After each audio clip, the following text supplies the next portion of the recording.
Donc nous allons vous parler en fait de la séparation de l'enfant avec ses parents, des enfants qui rentrent en institution ou à l'internat. Nous allons aborder et expliquer toute l'évolution, tous les changements survenus depuis 1975. En fait, on s'est trompé d'un an dans l'intitulé. Rosemary et moi-même allons commencer, enfin moi je vais commencer par un témoignage puisque je suis rentrée à l'internat à 11 ans. Et Rosemary, elle, va parler plutôt de son entrée comme éducatrice en 1985 et de tout ce qu'elle a connu comme évolution jusqu'à nos jours. Voilà. Donc, en 1975, j'arrive à l'internat. En fait, à l'époque, mes parents parlent de séparation, eux aussi. Et ils semblent avoir besoin d'être seuls, tranquilles, pour gérer toutes leurs petites histoires. À l'époque, je ne comprends pas trop, en fait, on n'en parle pas trop aux enfants. Ce sont des histoires d'adultes, on n'intervient pas là-dedans, donc on ne nous explique pas grand-chose, à part qu'on va aller à l'internat pendant un certain temps. Au départ, l'incompréhension, parce que je ne comprends pas. Je ne suis pas un enfant terrible, je suis plutôt du genre calme et paisible. Donc je ne pige pas trop pourquoi ils ne me gardent pas avec eux. D'autant plus qu'on me parle d'un internat à Morlanoué. J'habite Nivelles, je suis dans une petite école communale à Nivelles, en 6e primaire. Je vais aller dans une école que je ne connais pas, dans une région que je ne connais pas non plus. Et je vais arriver dans un lieu de vie que je ne connais pas. Je n'ai pas visité l'internat avant, ce sont uniquement mes parents qui se sont rendus sur place. Donc voilà, quand j'arrive à l'internat, donc j'arrive dans un internat, je veux dire, maintenant on dirait un peu le château d'Harry Potter, comme ça, un grand bâtiment énorme, assez vieux plutôt, avec des gens qui ne m'accueillent pas vraiment. On me montre ma chambre, je suis seule quand j'arrive, donc mes parents me déposent devant la porte. On me montre ma chambre et on me dit voilà, installe-toi. À l'internat, il n'y a pas de sortie. Donc tout se joue dans ce grand bâtiment et dans la cour extérieure. Il n'y a pas d'activités qui sont organisées. Il y a un ciné-club une fois par mois, c'est tout. Enfin ça, je m'ennuie vraiment très fort là-bas. La chambre, elle est juste fonctionnelle. Donc en fait, c'est un ancien dortoir commun dans lequel on a mis des cloisons en bois, mais qui ne vont pas jusqu'au plafond. Donc ce sont des cloisons avec des portes en bois et voilà, il n'y a pas beaucoup d'intimité. J'ai rien pu apporter de la maison. Hein. Il n'y a pas d'étagère pour mettre d'objets personnels. Il n'y a pas de panneau pour mettre un poster, une image ou des photos. Donc dans cette chambre, il y a un lit en fer, une vieille armoire en bois où on met un petit rideau. Ça c'est à moi. J'ai pu faire mon petit rideau pour mettre mon armoire. Et un évier et un miroir, c'est tout. J'ai pris quand même des livres, parce que je me suis dit, bon, voilà, on ne sait jamais. Les surveillantes, ce n'étaient pas des éducatrices à l'époque, c'était des surveillantes qui dormaient sur place. Donc elles avaient leur chambre aussi, au bout du dortoir. Voilà, ce sont des dames qui font ce qu'elles peuvent, mais bon, pas très chaleureuses, on va dire ça comme ça. J'ai surtout trouvé que ça manquait de chaleur et de tendresse. C'est pas très sympa. Les cloisons qui séparent les chambres, en fait, comme elles ne vont pas jusqu'en haut, n'offrent pas beaucoup d'intimité. Donc moi, j'entends parfois des enfants pleurer dans leur chambre parce qu'ils se sentent seuls, ils ne se sentent pas bien. On n'ose pas trop bouger, hein, on n'ose pas trop faire de bruit. Et le soir, quand vient le moment de dormir, il n'y a pas de petits bisous comme à la maison. Hein, c'est juste la surveillante qui passe de chambre en chambre, qui ouvre la porte, bonne nuit, clac, bonne nuit, clac, et voilà. Parce que ce qui me manque surtout, c'est un peu de l'impression d'être quand même un tout petit peu chez moi. Je trouve ça très, voilà, très, comment dirais-je, ça manque. On n'a pas l'impression d'être quelqu'un, on a l'impression d'être une personne parmi d'autres. J'ai eu du mal à me faire des copines là-bas parce qu'on a peu de moments communs. Donc à part l'étude qui est une étude collective où on ne peut pas se parler, hein, on peut juste travailler. On a peu de moments communs, pas de temps en temps dans la cour. Et le soir, quand on a une heure de libre, c'est dans nos chambres. Donc ça a été difficile, j'en ai quand même fait, hein. Je me suis quand même fait des copines et comme on s'ennuyait très fort, on s'en laissait aller notre imagination et on a fait des tas de conneries pour essayer de faire des petites choses un peu plus sympas, voilà. Tout ça a duré 3 ans, donc pendant 3 ans je me suis retrouvée là-bas. Et puis après, je suis revenue vivre à Waterloo. Alors là, c'est de nouveau une séparation de tout à fait autre chose. On part de Morlanway à Waterloo. C'est un autre cadre de vie. Je suis arrivée dans une école, une Athénée mixte, parce que là-bas, c'était pas mixte, l'internat ni l'école. C'est une autre ambiance, une autre façon de voir les choses. J'ai vraiment eu l'impression de sortir d'une bulle quand je suis arrivée là. J'ai eu l'impression d'être en parenthèse pendant 3 ans et surtout aussi par rapport aux enfants que je retrouve à Waterloo, l'impression de ne pas avoir été stimulée du tout. Donc j'étais en retard dans beaucoup de choses, je ne savais plus très bien ce qui se passait à l'extérieur. Alors ce que j'ai appris pendant parce qu'il n'y a pas que du mauvais, on apprend des choses aussi à l'internat, j'ai appris à m'adapter, en tout cas, ça c'est sûr, à côtoyer toutes sortes d'enfants sans préjugés. J'ai appris l'entraide aussi, l'importance de l'amitié, c'est très important quand on se retrouve comme ça, et la débrouillardise, se débrouiller pour toutes sortes de choses. Voilà. J'ai appris aussi que parfois il y avait des petits moments de bonheur, hein, des tout petits moments de bonheur, mais qui feront finalement après de bons souvenirs. Et j'ai gardé le sentiment que je pouvais surmonter beaucoup de choses. J'ai aussi appris ce que je vois maintenant d'ailleurs dans mon métier, la force d'appartenance à un groupe, refaire une petite famille à partir d'un petit groupe de copains et de copines. Voilà, la solidarité et toutes sortes de choses comme ça. Donc ce n'a pas que du mauvais finalement. Ça m'a fait prendre conscience aussi après, quand je suis devenue éducatrice, j'ai pas fait d'études d'éducatrice, donc je suis arrivée un peu sur le terrain par hasard. De petites choses parfois subtiles qu'on ne remarquerait pas toujours, mais qui, moi, m'ont manqué. Et donc, c'est en ce sens que j'apporte maintenant aux enfants avec lesquels je travaille une importance particulière à leur bien-être et au bien-être qu'ils peuvent ressentir dans leur lieu de vie. C'est-à-dire que j'essaie vraiment d'apporter de la chaleur et quelque chose de convivial dans les institutions où j'ai travaillé. J'essaye en tout cas de leur faire comprendre que chaque enfant est différent, même au sein d'un groupe. Alors de temps en temps un petit sourire, un petit geste de chaleur, de tendresse, une attention particulière aussi aux signes de détresse que je remarque chez les enfants qui reviennent de familles, qui parfois ne le montrent pas toujours de bonne façon, ils ont mal au ventre, ils ont mal de tête, et voilà, j'essaye de les câliner. Je prends du temps aussi maintenant je n'en fais plus, mais à l'époque je faisais les retours du dimanche soir, à les prendre à côté de moi et un petit peu discuter avec eux avant de les mettre au lit, même s'ils rentrent tard, même si ce moment est très court. Le rituel du coucher aussi. Donc je rentre dans la chambre, je fais un bisou à l'enfant, je lui souhaite une bonne nuit. J'aime bien raconter les histoires aussi au moment du coucher parce que je pense que c'est un moment parfois très crucial pour les petits ou les plus grands, même les angoisses comme ça qui arrivent. Voilà, j'essaye en fait que le cadre institutionnel devienne un peu plus familial. Je fais comme je peux, avec des petites choses, avec des petits... Ah oui, aussi, ce qui est, je trouve aussi important, c'est ne pas marginaliser les enfants.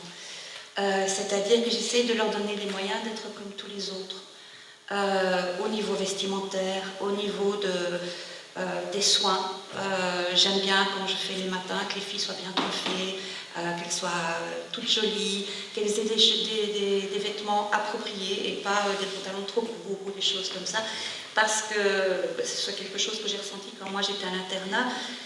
J'avais les vêtements que mes parents me donnaient, mais qui étaient des vêtements très classiques, et j'étais parmi pas mal de jeunes filles italiennes qui étaient toujours à la dernière mode, qui avaient des bas longs, des choses comme ça, et je me sentais vraiment à côté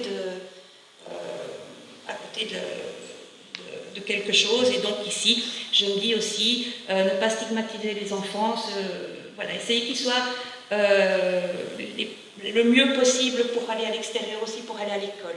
À l'IMP, la Source Vive, à l'époque c'était l'IMP, en 1985, donc on accueille des garçons de bons caractériels. L'admission se fait par l'assistante sociale et la directrice. À cette époque-là, il n'y a pas de psychologue, il n'y a pas d'équipe pluridisciplinaire. Le travail de l'éducateur était surtout savoir tenir son groupe, pas de débordement, tenir les choses bien carrées, bien militaires. Les enfants arrivent le premier jour à l'internat avec leurs valises. Les parents ne sont pas là. Ils rencontrent ce lieu de vie au moment même où ils arrivent. Ils vont vivre, jouer, dormir et manger en compagnie d'enfants et d'adultes qu'ils n'ont jamais vus avant, qu'ils n'ont jamais rencontrés. Les chambres étaient composées de 3 lits, comme unique mobilier, une armoire métallique de l'armée. L'enfant n'était en possession d'aucun objet personnel, pas de doudou, pas de photo, pas de poster. Des chambres dépersonnalisées et banales. Rien ne rappelait sur son milieu familial, ses parents, sa vie privée.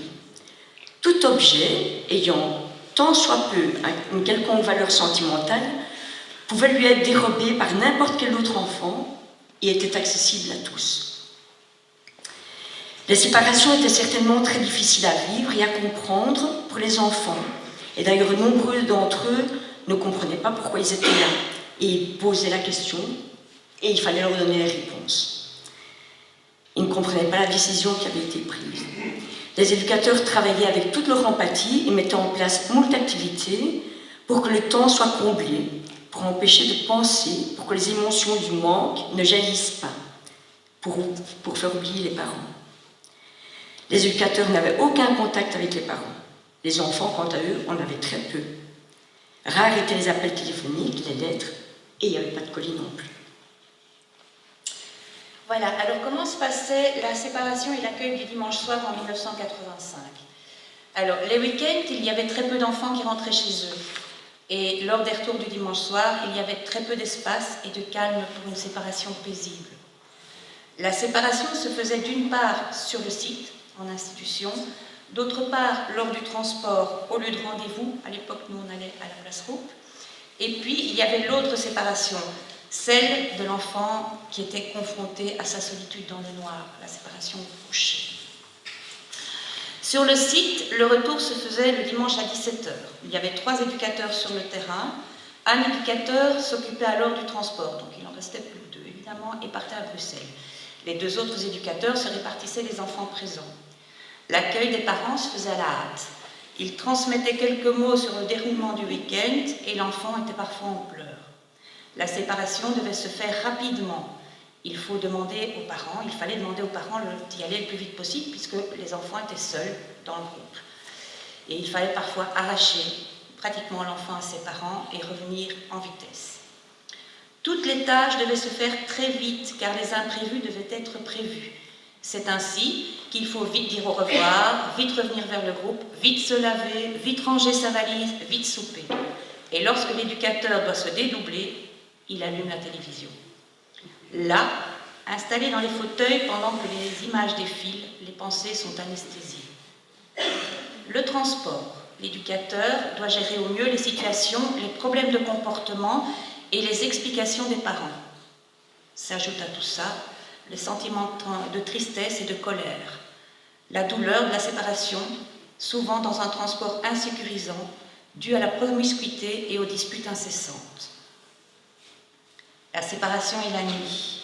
Après avoir effectué les tâches nécessaires, il est temps de se coucher.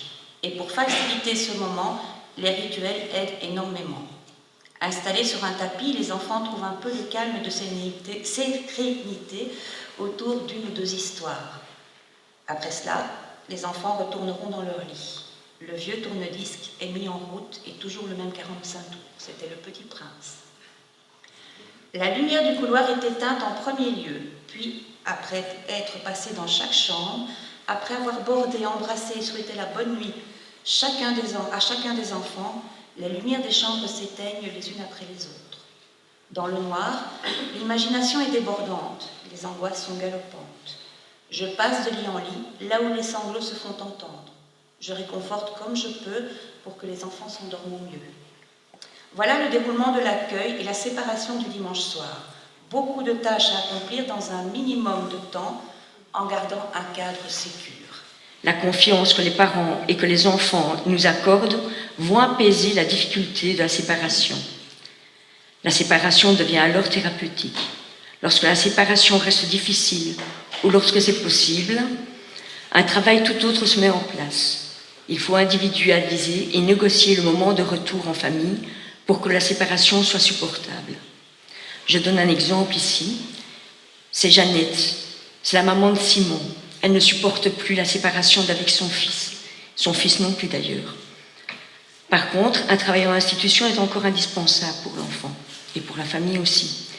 Nous réfléchissons avec la maman comment mettre en place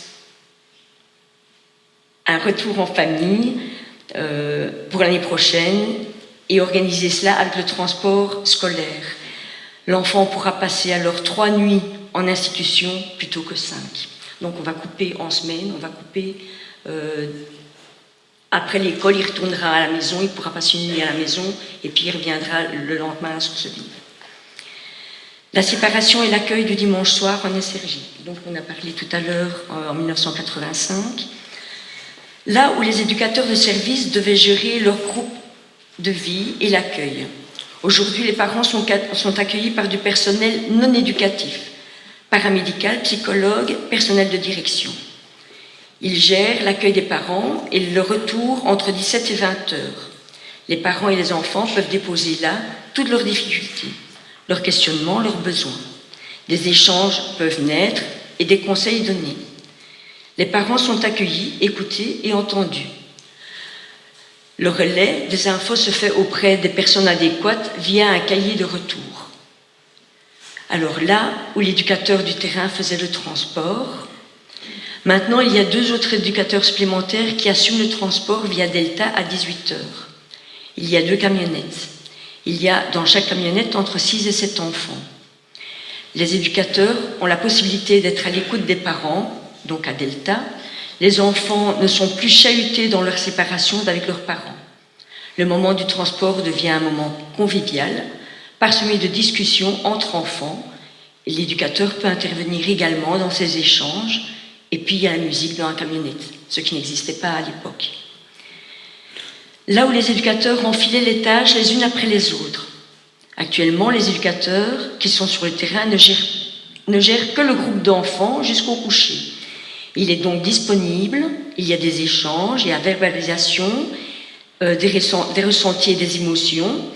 Ils peuvent se préoccuper, questionner. Le temps est pris pour entendre les réponses et les préoccupations de l'enfant.